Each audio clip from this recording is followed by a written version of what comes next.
You are looking at Julian's pronunciation guide, where we look at how to pronounce better some of the most mispronounced words in the world, like this other curious word. But how do you say what you're looking for today?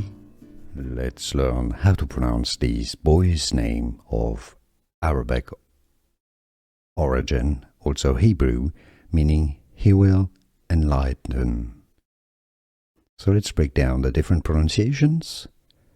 If you want to learn more Arabic names, skip until the end of the video, stay tuned to the channel, we've got loads here.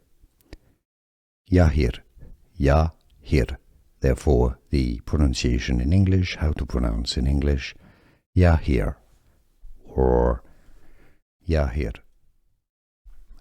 Let's learn how to pronounce this boy's name of Arabic origin, also Hebrew, meaning he will enlighten.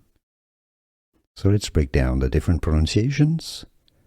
If you want to learn more Arabic names, skip until the end of the video, stay tuned to the channel, we've got loads here. Yahir, Yahir, therefore the pronunciation in English, how to pronounce in English, Yahir or Yahir. Here are more videos on how to pronounce more confusing words and names too many mispronounced. Like this video if you found it useful. I appreciate your support. I'll see you soon and thanks for watching.